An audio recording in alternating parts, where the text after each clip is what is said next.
Looking at the next phase of the negotiations, which is going to focus on the transition period, the European Union has made it very clear that the transition period will, in effect, be a carbon copy of the status quo. So they've said it will be that they'll have the same jurisdiction, budgetary, enforcement, supervisory mechanisms. Is it your understanding then that, assuming that that will be what's agreed between the EU and the UK, that the current participation in the agencies would not change during a transition period? Shall I start? Please. I think as a matter of law, that's what the EU will require, ask for.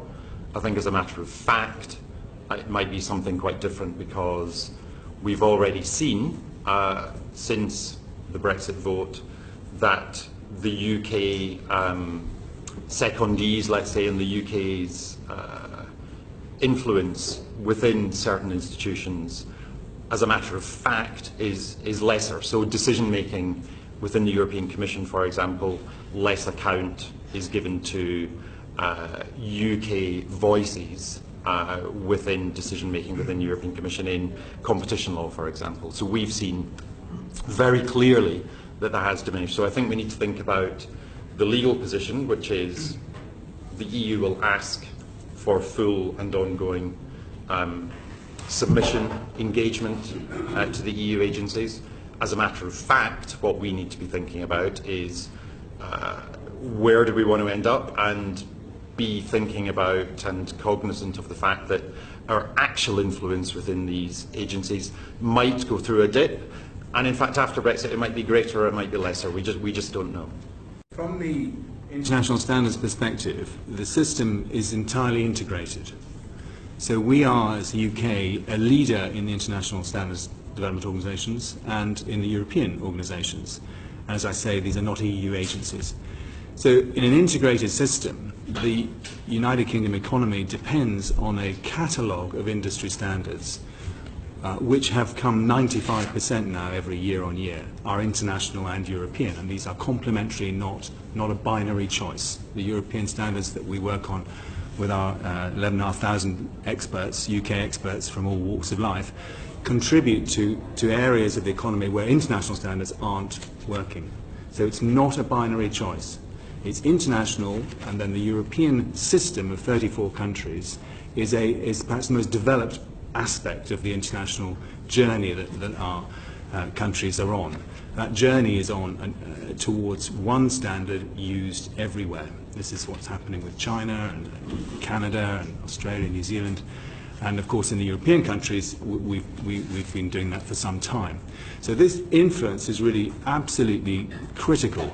And to your question, the risk is that with a vacuum in the statutes of these organisations around membership, the risk is that there's a loss of confidence, and the UK is either challenged or that our experts who are volunteers lose confidence in the system.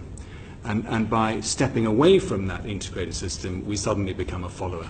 We are marginalised in the international standards system where we are today a leader.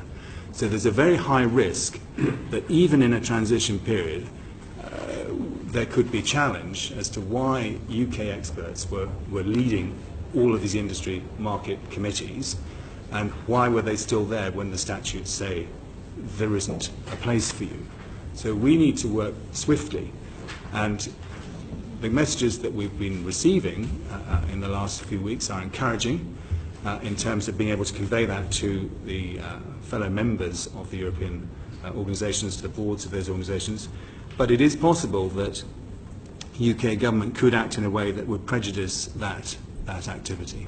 And so certainty around that is really fundamental, that the system of the use of voluntary standards with regulation in a performance-based structure with a single standard would continue. That's where we're going to continue. And if that's the way we do that, we should get past that point. I think one needs to distinguish between institutions, agencies and comitology committees. In the institutions, in the transition, my understanding is the UK will no longer be present. In the agencies, there's now basically different reports. One here is in the initial guidelines, my understanding was the UK will still participate in the agencies, will have no voting rights. Though yesterday I read in the Financial Times that they have changed the guidelines, and it will now be foreseen that in the guidelines, that's not the negotiated position, but in the EU guidelines, that the UK will be neither participating, will not be participating in the agencies at all. The third part, so that will basically mean that in the transition, will the UK be at least there around the table as a participating member or as an observer without any voting rights, or not be there at all? If not be there at all, that would be highly detrimental.